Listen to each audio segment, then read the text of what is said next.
All right, here we go. I don't care if Beef Stew gets 15 to 20 games. He did the right thing. Duran had multiple guys come at him, and nobody had his back. That stuff can bleed into a locker room, possibly putting a dent in the tightness as a team. As long as he's back for the playoffs and doesn't allow himself to be baited going forward, this won't hurt the team in the playoffs. That's the only thing that matters. Oh, he'll be baited. Yep, he'll be Will baited he take a lot. the bait? Yeah, and there is something to be said for now is the time to get suspended. You know, we're kind of in a dog day period here. We're not quite in the stretch run. We got the All-Star break coming up. But I think this is the time to do it if you're going to do it. Here's another one. I'm so sick of Isaiah Stewart and his selfishness. I know they need him. I just wish they could get talented players where they don't need to play his style of ball. I would like to see him gone. What? Wow. Ndamukong Suh paid a heavy price for his reputation. In the end, it just never works out. Just be more talented than the other team. Did he pay a heavy price? I don't know. How would you measure that? Would you measure that by the fact that he still wanted to play in the end and nobody signed him? I mean, talent runs out at some point. Your ability wears out at some point. I mean, maybe that's what this person is presuming, is that at the end, we always heard that Suh was available, and Suh basically said to the league, yeah, I'll come back, but I'm not going to training camp, and then nobody signed him. And that happened for like 2 years, and then he was done. Beef Stew and the Bad Boy Pistons checked the fraud Hornets and have the rest of the league on notice. I was at the game last night, the Bedlam at the Spectrum, and I must say, as a fan, it gets the adrenaline pumping when a fight breaks out. The crowd was going nuts. I can see how something like the Malice at the Palace can easily happen. That's from Jerry in Charlotte. It can, and I'm so glad that it really hasn't. Like even what you had last night, you didn't have anything with the crowd. Thank God, because that's the last thing you want to see. Keep it on the court. Keep it between the players. And I thought, for the most part, they did a decent job of making sure that nobody landed a punch, really. Mm-hmm. Didn't look like it. Yep. Nobody was hurt. And, some feelings might have been hurt. You'll see some suspensions for sure. But by and large, it was an incident that we can move on from. Let's go to Terrence. You're next on 97.1. Hi, Terrence. How's it going, fellas? We're good. Thank you. I actually think this is good and kind of bad because the Bad Boys era, that's how we won. It was our identity. Stewart has set the tone, no matter how we like it, good or bad. He set the tone that you're not going to be touched, nobody's going to be harmed. And I think overall it's bad. I think it's going to be a 6 to 7 gamer. That's what I'm hearing. And I think it's good overall for the team because we have to stick together if we're going to try to win this. I mean, we're not just going to win it on threes and finessing. We're going to have to go play tough rebounds, box outs, and contest really hard. And as you look at it, that's what we've been doing, from Stewart being the Defensive Player of the Year in December and Asar Thompson being a Defensive Player in January. So you got to think about it as a plus. But, in the long run, I think we can play without Stewart. You know what I'm saying? But I think we're in a good place. Hold on. What do you mean by the long run? In the long run, I don't want it to affect us when it goes towards the playoffs. I want them to understand how valuable it is to the team. Just making sure. On the short term. No, just making sure. On the short term. No. I'm not saying this should be done all the time. No, because we got to learn from our mistakes. But if you look at it, that's really our only Achilles heel is people still in the game. Well, look, this is going to lead to more baiting. I mean, that's just what it is. And if teams are trying to get the Pistons off their game, it might be a mistake on their part because then they're not doing what they should be doing. Where it probably is a factor is a matchup like last night. Like if it's the Pistons and the Knicks, that game's going to be the Knicks will probably think we can beat the Pistons on our own because they did it last year, no matter what's happened in the regular season.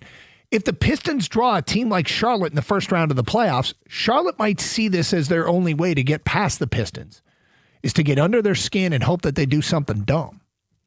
So that's probably where you have to be most aware of it.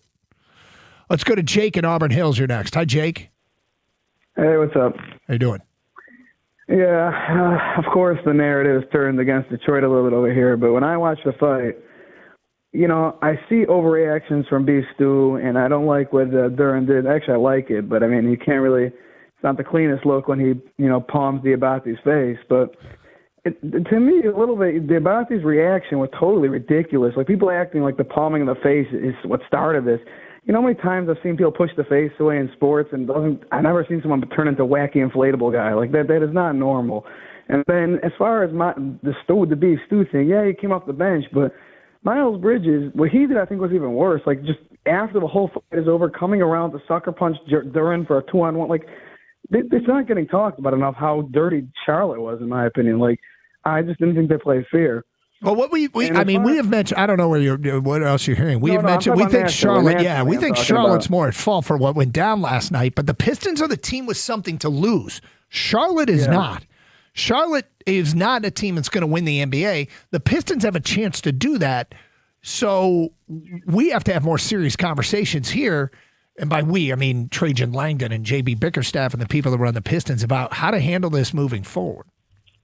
No, I agree with that. I wasn't talking about you. I just mean the narrative, the national narrative is, it's Detroit being crazy again. And I just don't see it like that. I think actually Charlotte was more the instigator over here. And as far as and I agree with this thing with they can't fight too much, but I mean there's some sort of understanding here that it's almost I've yet to see a team that takes physicality as their mantra and their motto. It's going to lead to fights because in physicality in basketball, it's almost every time I've seen physical teams play, it always turns into fights because it's the fouls and the jawing and it's. When you're a physical team, you have to be willing to get down and dirty, and you have to be physical. Like, it's just going to happen. It's inevitable. And I just think people are going, this is crazy. They should be physical, but they should just stop right at the line. Like, that's just not how it works. I mean, every physical team I've ever known in sports, they get into it. That's just how it is. I don't see another way. Like, you'll see it change in a playoff, so because the stakes are so much higher. And yes, you can still see physical play in the playoffs, but what you don't see as much will be a dust-up or an incident like we had last night. 248-539-9797. What do we got here? I have no problem with what took place last night, writes Dan in a van. I went to my first ever Piston game against the Knicks last Friday, and the way that these two teams are playing by flopping and you look at the Denver game and how they put them in a headlock and they didn't even react. I think the Pistons just had enough and said they're not going to stand for it anymore. We're going to stick up for ourselves, and I think it will be the only time you see it this year. The Denver game was physical. Yep. Very physical.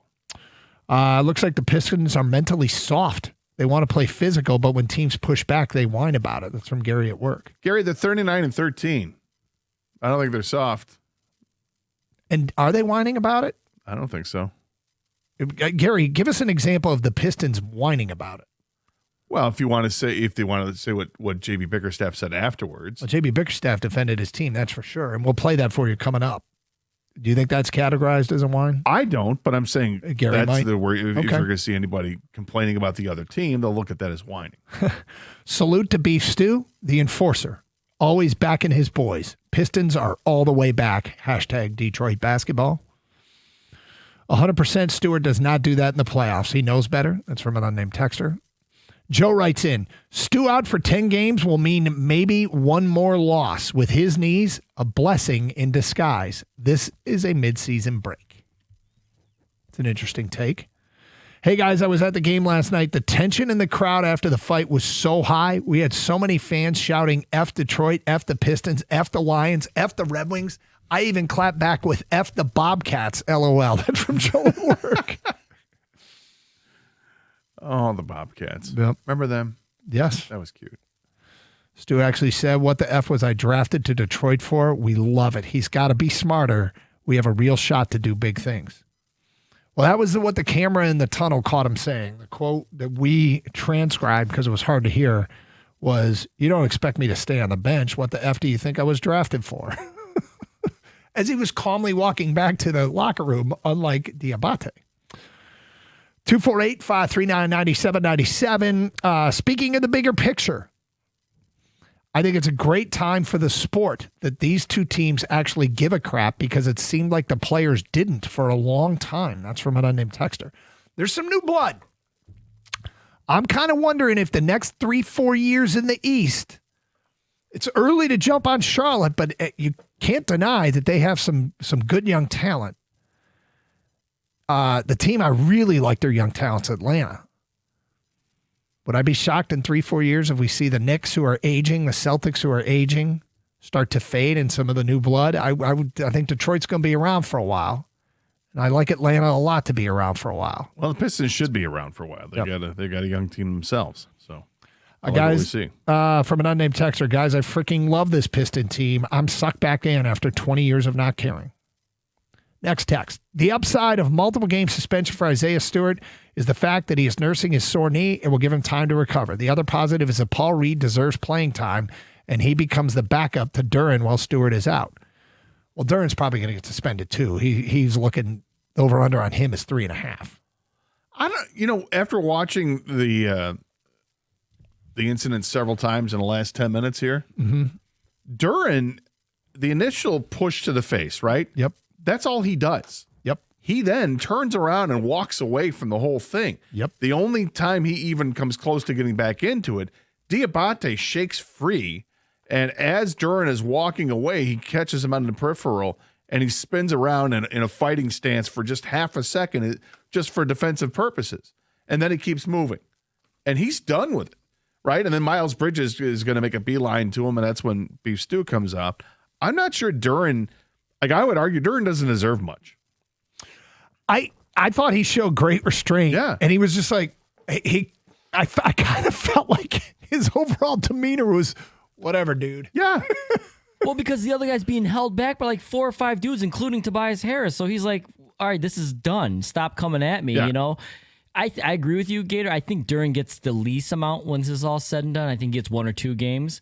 But clearly, Diabate's trigger moment is don't touch his face. Because, he went crazy. Then maybe he shouldn't lead with his face in the first place. I agree with that, too. I think he headbutted Duren first, but once Duren pushed his face away, that was the triggering moment for Diabate. He could not get over that. Diabate should absolutely get more games than Duren. If Duren gets more than 2 games, I'll be a little disappointed that it goes that way. I don't know if I haven't looked and seen if he's been suspended in the past or not, if he's a repeat offender. Miles Bridges deserves more than Diabate because Miles Bridges, he made it worse. Threw gasoline on the fire by trying to get at Duren, and then he ends up having to go to Stewart. And will Stewart get more than Miles Bridges? Probably does because he's a repeat offender. And he comes off the bench.